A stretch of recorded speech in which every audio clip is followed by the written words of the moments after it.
Hey, what's up guys? Welcome back to another Reddit Stories video. You guys seem to like these videos a lot, so I'm gonna keep making them as long as you keep watching them. So anyways, sit back, relax, and if you're new here, subscribe because it's the channel's goal to be at 250,000 subscribers by the end of the year. So yeah, please subscribe. Alright, anyways, let's get into the first story. I found an extremely bizarre internet survey. Nobody knows what rock bottom truly is until they've hit it. Being abruptly fired from your job you've worked at for the past 10 years and then catching your girl cheating on you with your replacement really makes a man think. Hell, my student loans aren't even paid off yet. What a shit show this life is. After a rather boozy night that consisted of sending out about 4 dozen resumes and horrendously written cover letters, I passed out. When I woke up the next morning, I decided to at least try and make some money at home while waiting for an interview. At that moment, I thought that the best way to go about it was completing those internet surveys that yielded $5 Subway gift cards and other shit like that after about an hour of answering questions. I mean, I didn't have any other marketable skills that could have yielded immediate income. It was either that or wasting the day away playing computer games. At least I wouldn't have to pay for food. I did these surveys for about 5 hours before nearly passing out. It was way more excruciating than I had originally anticipated. At the end of those 5 hours, I'd accumulated about $45 in cash and gift cards. $9 an hour. Not like I was making much more than that before. I was about to close my laptop up for the day and head to a bar in an attempt to drown out my melancholy when I first saw it.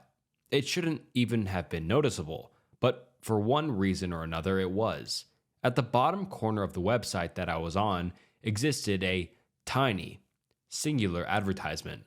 Maybe it was the simplicity that got me. Plain black letters in a tacky font that read, "Surveys for Cash," overlapped a completely white background. At least they were direct with the message. One more couldn't hurt, I thought. Might as well scrape together a little bit more booze money before heading out. I sat back down, clicked on the picture link, and prepared myself to grind through some more painstaking inquiries. The first few questions were simple enough. I guess they weren't really questions, but more data collection. My name, age, and occupation. I thought it was kind of weird that they also asked my height and weight, but it wasn't unheard of. The first real question was a different story, though. I must have stared at it, eyes wide open and mouth agape, for God knows how long. What the actual hell? In plain English, this is what popped up on my screen. How strong is your urge to currently look behind you? There were 5 options below, ranging from not at all to overwhelming. There was no feasible reason why I should have been afraid at that moment, but I was. I tightened my breathing, trying to make out any subtle noises behind me. There were none. After maybe about 5 minutes, I worked up the courage to look. There was nothing. I sighed in relief and scoffed at myself at the same time. This must have been some kind of joke. However, I decided to entertain it, answering neutral and clicking on to the next question. This is what it read. Why would you look behind you? I smirked, funny, before simply typing in, I don't know, in the response box and once again clicking next. This was the third question. You're on a plane. Apart from you, there's only one other passenger, who is sitting somewhere behind you. At some point, you get up to go to the washroom and find that the man is gone. You check to see if he is in the only bathroom on the plane, but he isn't. What do you do? Again, I must have stupidly stared at it for nearly 10 minutes. Was this some kind of obscure personality test? I mean, it must have been right? I put the same question that I used for the last question. I don't know. It was true. I didn't know. How was I supposed to answer this shit? I clicked next again, now more intrigued than anything. The fourth question went like this. You wake up in the woods, unfamiliar to you. It's nighttime. and the moonlight provides you with only slight visibility. About 30 feet away from you, there is a small, dimly illuminated cabin. The door is open, and a smiling woman is motioning for you to come in. Do you go? Explain why. This question wasn't necessarily weirder than the last one, so my conjecture that this was some kind of odd personality test that was still feasible. I actually make an attempt to answer this one, something along the lines of going into the cabin because there's simply nowhere else to go. Once again, I click next. Probably shouldn't have. The questions started getting fucked up. They weren't too gory or explicit, not anything like that. They were just stranger, weirder, more psychologically disturbing. If you're wondering why the hell I kept going, I can't really give you an explicit answer to that. I just felt like I had to. It was an esoteric, creeping sensation that I can't quite explain away, but I could never shake it. So I just went on. Some of the answers that stood out were, suppose that you wake up one night to find an elevator in your house. During every midnight after that, it opens up for 5 minutes, revealing an exact copy of yourself that gets progressively more injured as time goes on. Do you keep living like this? Or do you enter the elevator once and end it all? And you're in a hotel room but are awoken by a rapid knocking at your window. You peek through the blinds, seeing what appears to be a man missing both his eyes. He puts his mouth to the glass and tells you to kill the woman in the bathroom immediately. Do you listen to him? This was one of my least favorites. You are watching home videos with your mother. One of the tapes includes footage of her being murdered by a masked intruder. Your mother simply laughs at this footage without saying anything. In your opinion, is this a cause for concern? In addition to this insanity-inducing shit, there were some rather disconcerting events happening in real life as well. I received a knock at the door about 30 minutes in. I looked through my peephole to find a guy standing there, frantically shaking his head and mouthing, "No," while making direct eye contact with me. He looked terrified. Obviously, I didn't open up. I received about 10 phone calls from somebody named The Auditor on my caller ID.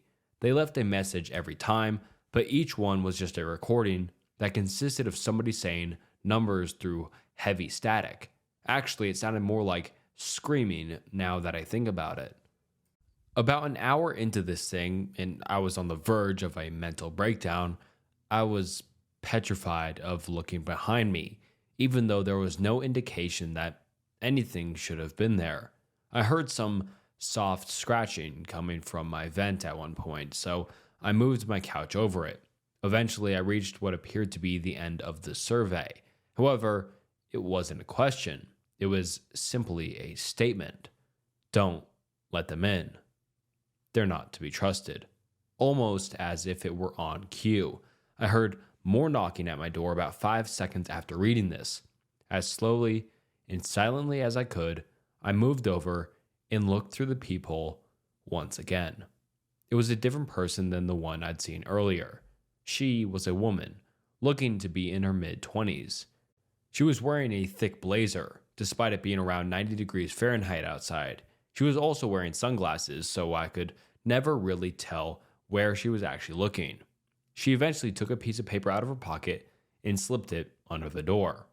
I looked down and read it. Its line, "Leave your apartment immediately." It's been about half an hour since. I can't bring myself to look at the computer screen, nor at the woman outside. She's still there. I can see the shadows of her feet from underneath my door.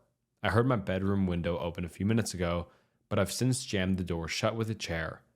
I can hear some kind of distorted muttering coming from behind it now. Maybe rock bottom wasn't so bad.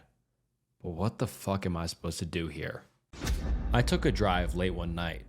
What happened will haunt me for the rest of my life. Oh, before I forget, man, I was wondering if you could help me with something. The cashier, an acne-riddled kid who looked to be in his late teens or early 20s, looked up from shoving the bag of potato chips, 2 sodas, and a pack of Lucky Strikes into a plastic bag. For a moment, he just stood there, seemingly frozen in mid-action. Then he finally answered, "Yeah, what's up, man?" I let out a barely perceptible sigh. I had been half afraid that I would be told to take a long walk off a short pier, to put it politely. Feeling relieved, I reached into my back pocket for what was there. You see, I seemed to have, well, sort of gotten lost out here.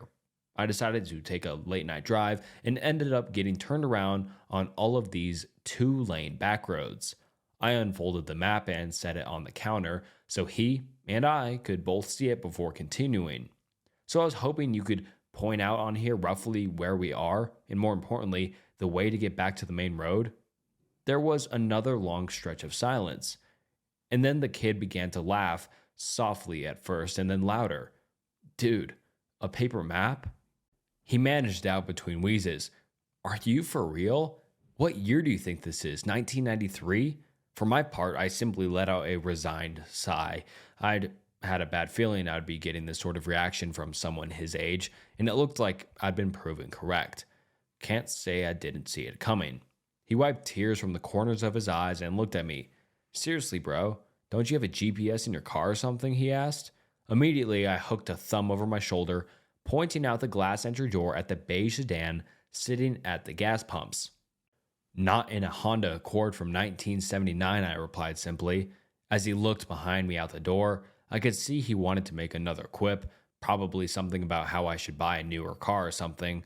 Thankfully, though, he kept it to himself. Instead, he leaned over the map and, still chuckling softly to himself, began looking at it. A few moments later, he snapped his fingers.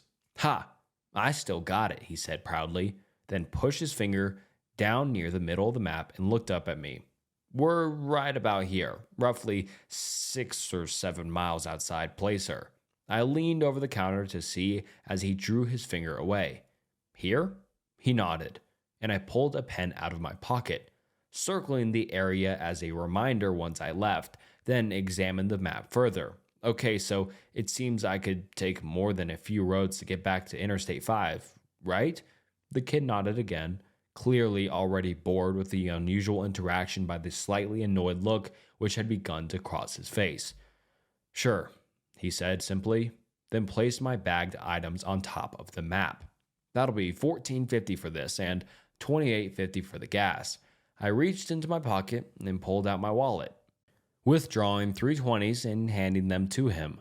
The register let out its trademark ding as it shot open, and he placed the bills in it before pulling out and handing me my change. Placing it and my wallet back into my pocket, I picked up the bag and folded the map back up. "Thanks for the help," I said as I turned to head out the door. "Yeah, no problem," I heard him mutter at me as I crossed to the front door and pushed it open. A small bell hung from the inside handle jangled as I stepped outside and let the door swing shut behind me. The sounds of the refrigerators humming and the fluorescent lights softly buzzing was replaced by those of a summertime forest at night. Crickets and cicadas buzzed loudly in the grass around the store, almost overwhelming the buzzing sound of the lights over the pumps. The sound of an owl hooting loudly echoed through the trees, followed by the loud call of what had to be an elk. I inhaled the clean air before heading down the steps for my car. Pulling open the driver's door, I took one last look around before dropping into the driver's seat. "So, did you find out where you are?" asked a voice from the passenger seat. For a split second, a wave of confusion and panic swept over me, and I spun in my seat. It was immediately replaced by a wave of embarrassment, amplified as my friend began to let out a deep laugh. "Dude, were you in there for that long that you forgot I was out here waiting for you?" Not wanting to admit I had just done that. I shook my head. "Nah, bro, not that. Just dealing with the kid in there was a major headache." He nodded sympathetically. Craig was one of my close friends. Ever since we met each other, we'd immediately clicked, and had stuck with each other from that point on. And one thing that we both loved to do was take late night drives to nowhere, simply driving around with no destination in mind, listening to the radio and occasionally sharing a joint one of us would buy. This is the first time we've ever gotten lost, though. I reached into the bag, pulling out the bottle of Mr. Pibb and handing it to him. "Here," I said simply, before pulling the Lucky Strikes out and chucking the rest into the back seat. Pulling the key from my pocket, I slid it into the ignition and turned it, the car's buzzer sounding as the dash lights came on. A moment later, the inline four quietly rumbled to life with its traditional burble. Tearing open the package, I pulled a cigarette from the pack and struck it into the corner of my mouth before reaching to push in the car's cigarette lighter. As it did, I shot a glance back towards the store and froze. A small shiver shot down my spine as I realized the kid was standing at the door and staring out at us. What the actual hell? Craig caught my gaze and turned to look at himself. Dude, what the hell is his problem? I shook my head as the lighter popped back out, signaling it was ready to use. I pushed the glowing red coil against the tip of the smoke for a moment until it was lit, then placed it back into its slot. I pulled it from my lips and exhaled a cloud of smoke before answering, feeling more than a bit unnerved. I don't know, but honestly, man, that's more than a bit creepy. I shot one last glance. The kid hadn't even blinked once.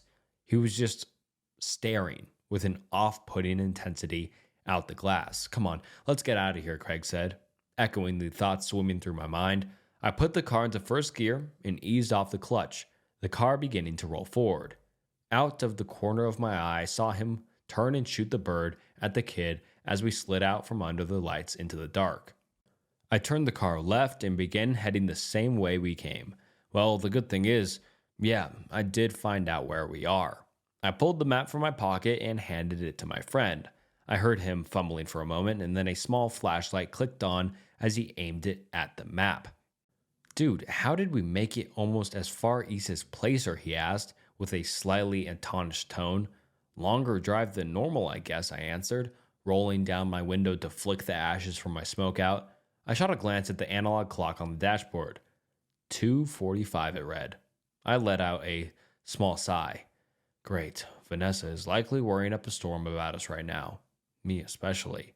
Ever since we had started dating 5 years ago, my girlfriend had always been rather apprehensive about my habit of taking long, late-night drives when I couldn't sleep. She always feared I'd get into an accident, either with another car, wrap my Honda around a tree, or hit an animal.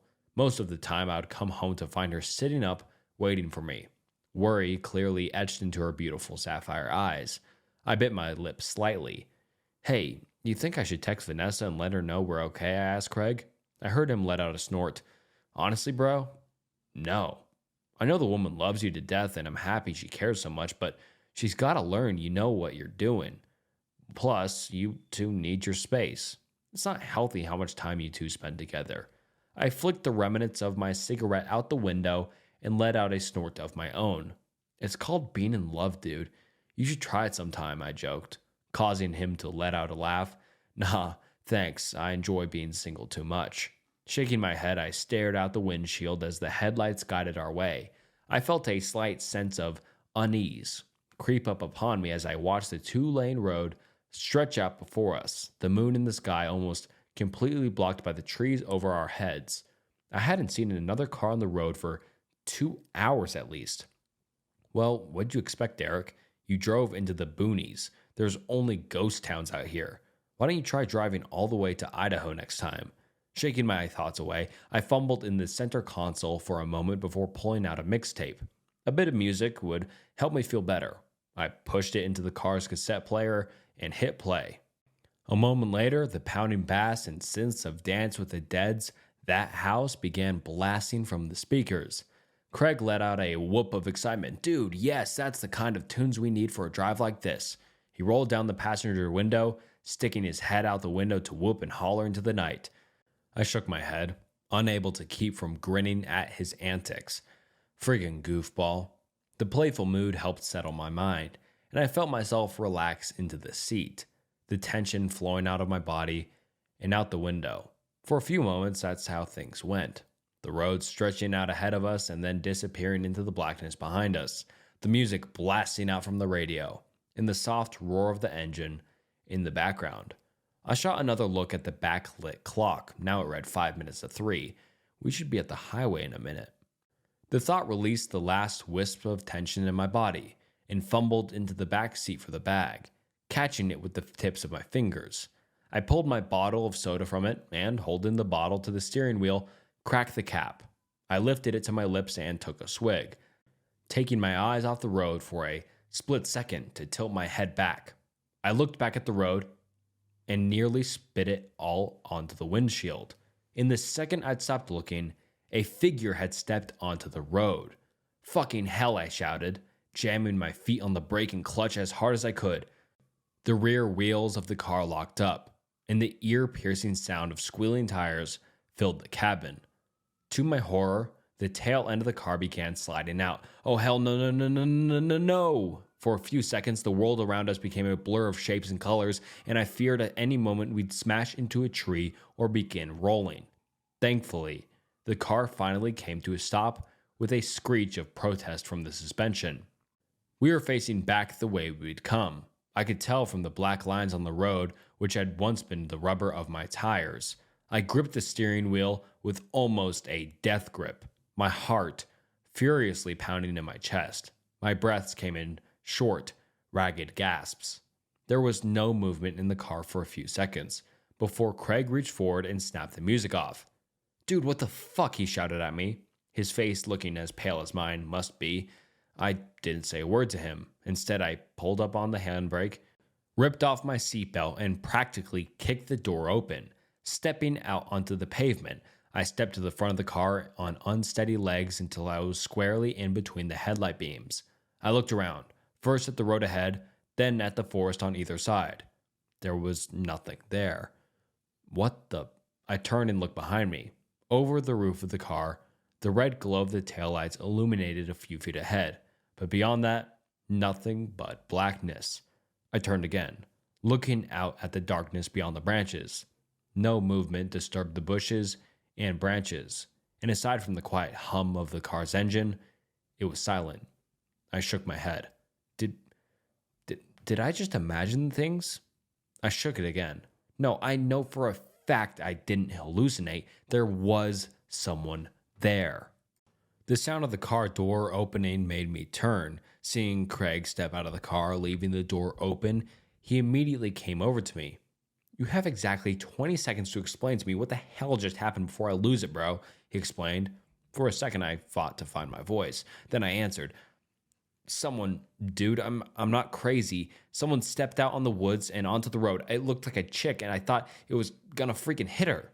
I realized I'd been holding in a breath and let it out, trying desperately to get myself to relax. Craig gave me a confused look. "You serious, man?" I nodded. He pulled the flashlight he'd used to look at the map from his pocket and flicked it on, aiming it first at the tree line on one side of the road, then to the other. After doing this a few times, he turned back to me. "Well, whoever it was, they're not there anymore." His brow furrowed. "But why would a chick be out here in the middle of nowhere?" he muttered, more to himself than me. I still answered, "I don't know, man. It's frickin' Josephine County. For as many good people live out here, there's also a bunch of weirdos." I heard my friend let out a snort of laughter in reply, but something had caught my attention. A feeling which had slammed into me with all the weight of a Peterbilt. The feelings of eyes boring into the back of my skull. I spun around, looking back towards the car and seeing nothing there, but the feeling remained, and I didn't like it one bit, especially when the feeling came again, this time from the direction I'd just been facing a moment ago. Realization dawned on me, and I felt a shiver shoot up my spine, along with the flicker of fear. "Oh, shit," I whispered. Craig turned to look at me. "What?" he asked. Seeing the look on my face, he repeated, "What?" I looked up at him, speaking with a bit of a weak voice. "Let's get back in the car right now." He didn't argue. Thankfully, he was already moving for the open passenger door, and I matched his pace as the feeling of being watched intensified, as if someone were rapidly approaching from the woods. Oh, hell. I broke, first into a run, then a full sprint for the last 10 feet, tearing at the door handle and practically launching myself into the driver's seat, slamming the door closed behind me. I jammed down on the door lock, seeing Craig do the same. He turned to me, his face hidden in the dark, but his voice giving a perfect mental image of it. What the hell was that, man? The tone of it gave away the fact he'd felt, even for the briefest of moments, the same feeling of dread and fear I'd have. You remember those videos of people driving on empty roads in the middle of the night only to have someone step into the road and get them to stop? I asked. A sharp intake of breath came from the passenger seat before he answered, finishing my thought, and then a bunch of people spring out of the woods trying to ambush them? Oh, hell no. My thoughts exactly. Time to friggin' leave. I released the parking brake, pulling on my seatbelt and jamming the car into first gear. The tires chirped as I hit the gas, and a moment later, we were accelerating away. As we did, the feeling of being watched rapidly fell away to nothing, and I allowed myself to let out a relieved sigh. We drove in silence for another few minutes before I finally spoke again. I think we're in the clear, man. Craig let out a soft laugh. Thank fuck for that. I nodded, then reached for the soda, which had fallen, wedging itself by the parking brake. Snatching it up, I uncapped it and took another swig, the still cool liquid feeling amazing going down my throat. Recapping and dropping it behind me into the back seat, I let out a laugh of my own. I don't mean to be a Debbie Downer, Greg, but I think after this I may take a bit of break from late night drives for a bit. This just got under my skin too much. For a few moments longer than I thought, there was nothing, and then he answered. As much as that sucks, bro, I can understand. No problem at all. I thought I could detect a small tone of sadness in his voice, along with something else I couldn't place, but then I heard him sit up straight. Hey, Jake? He asked, a bit of a concerned tone now etched into it. Yeah? I heard him draw another breath. Shouldn't we be on the highway by now? Or at least see the lights of passing cars? I hadn't been fully concentrating on anything except the next stretch of road in my headlights, but at his words, I jerked my head to look beyond them. What the actual hell? He was right. The lights of cars and trucks flashing by on the freeway should be visible through the dark. I clearly remembered looking in my side rear mirror as we turned onto the road from the highway, seeing the ever-present white and red clothes zipping by both ways at close to the same distance we were now. That wasn't the case anymore. All I could see in front of us was darkness. Darkness in the woods on either side of the road. For a moment, I lifted my foot off the accelerator, letting the car slow down a little bit as my brain whirred. He's got to be mistaken. Hell, I've got to be mistaken. We just haven't gotten close enough to the highway yet. You know these old roads, Derek. They often end up longer than they first look. Feeling somewhat relieved by the thought, I said it out loud to Craig. He nodded, but I could tell he wasn't completely convinced. And for that matter, as much as I repeated it mentally to myself, I couldn't completely convince myself either. It was as if seeing this woman step in the road had shaken me more than I'd first thought. Pushing back down on the gas, I shifted into fourth gear and watched the speedometer flirt with 55 miles an hour. For a few more minutes, neither one of us saw anything as we drove in silence, and then Craig let out a cry. There, a light. For a moment, a surge of hope welled up inside me, and I craned over the steering wheel looking to see the highway. It was dashed as I saw it. It was only a streetlight, standing solitary guard on the side of the road like a sentry. Beneath it stood an old, worn sign which seemed to have been shot at many times with both BB pellets and actual bullets. I slowed the car some as it came towards us so I could read it, and felt a wave of confusion fall over me. Golden. 2 miles. The fuck? Craig breathed out as he read the sign. It passed by us, the streetlight momentarily bathing the interior of the car in light and showing the confused, worried look on his face. How the hell did we end up by Golden? Golden is a ghost town, one which attracts visitors every year to check out the standing buildings. It was a mining town which had a population of a few hundred people, but once the prospects dried up in the mid to early 20th century, it became the ghost town it is today. Its biggest claim to fame nowadays was being featured on Ghost Adventures a few years back. Craig repeated his question, but I wasn't able to answer him. My thoughts were racing inside my head. There's no freaking way. Golden is miles to the north of Placer. There are no roads connecting the two areas from what I saw on the map. Not to mention, we've been driving in a straight line since leaving the gas station. I honestly don't know, man, I finally answered, my voice conveying how rattled I truly was. In the car's dark interior, I saw him put his head in his hands. I fumbled for my pack of cigarettes, pulling another out with slightly unsteady fingers and pushing in the cigarette lighter. A few moments later, the turnoff for the ghost town flashed by on the right. I saw the dark, hulking shape of the church's spire rising out of the dark for a moment, then it was behind us. The lighter popped out, and I pressed it to the smoke, lighting it and putting it back. I decided I needed to try and calm the rising tension that was filling the car's interior. Look, however we ended up here, man, the fact is we can't be far from the highway. So let's just keep our wits about us, keep calm, and when we get back over to my place, you, me, and Vanessa can have a good laugh over this. Sound good? I heard my friend take a deep breath, then let it out with a whoosh. Okay, yeah, that sounds like a plan, he said, and he let out a soft laugh, and I felt him pat my shoulder. Thanks, Derek. You're a seriously good friend. Glad I've got you. I nodded, then realized he may not be able to see it in the dark. No problem, man, I said. I looked at the clock. 3 a.m. Only 5 minutes had passed since I'd looked at it, and yet it felt more like it'd been 30. Time seems different when you're stressed. For a few minutes, there was only darkness, and then a light appeared in the distance. Ha! There we go, I exclaimed. I waited to see the sign for the on-ramp appear, and felt a shiver shoot up my spine as the sign for Golden flew by again. That's... What? Craig didn't say anything, but I felt him stiffen in the passenger seat, showing he'd seen it as well. As the streetlight and sign disappeared behind us, a feeling began to creep up on me.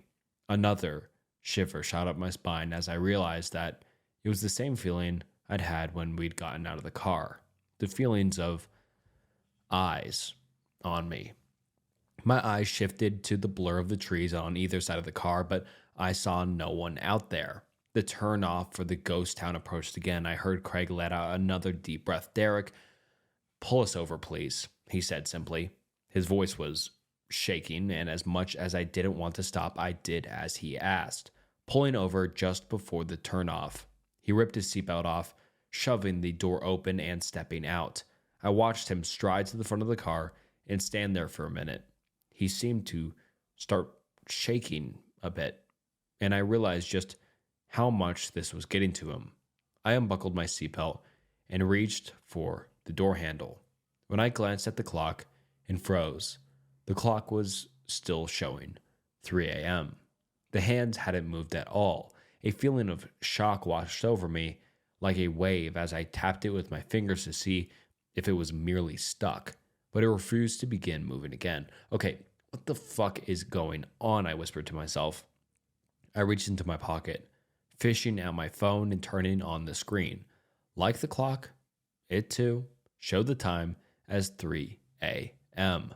The feeling of being watched began to intensify, and I glanced at Craig, standing in the dark before looking down, beginning to type a text out to Vanessa. Hey, baby girl, just wanted to let you know that Craig and I are okay. We're trying to get back to the highway, but have gotten a bit turned around out here. Do me a favor, and if I don't text you again in 15 minutes, text me back, okay? I love you. I replaced the phone back in my pocket. I knew I should have been more honest, but I was beginning to feel a little freaked out by the weird situation. I didn't want to worry her any more than necessary, as it would make me start to freak out worse.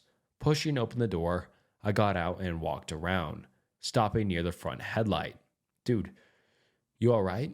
I asked him after a moment. He didn't answer, but happily he seemed to have stopped shaking.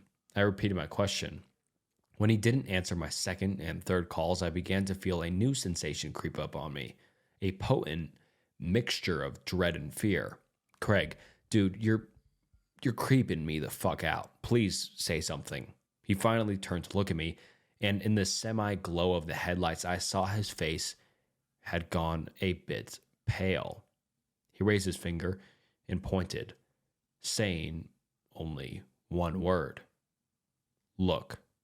My eyes followed where he had gestured, and I began to feel like someone had dumped a bucket of ice water over my head. The cigarette dangling from my lips fell from my mouth to the ground. Standing about 15 feet away, just inside the tree line, was a figure. It was drenched in gloom, but with a gasp I realized it was the same woman who'd nearly caused me to wreck. Oh, fuck me sideways, man. I swallowed, finding my voice. We should get back in the car, Craig. He nodded almost immediately. I think you might be right, he answered, his voice wavering. Not taking our eyes off the figure, we slowly backed up until we reached our respective doors and climbed in. I didn't even bother putting on my seatbelt.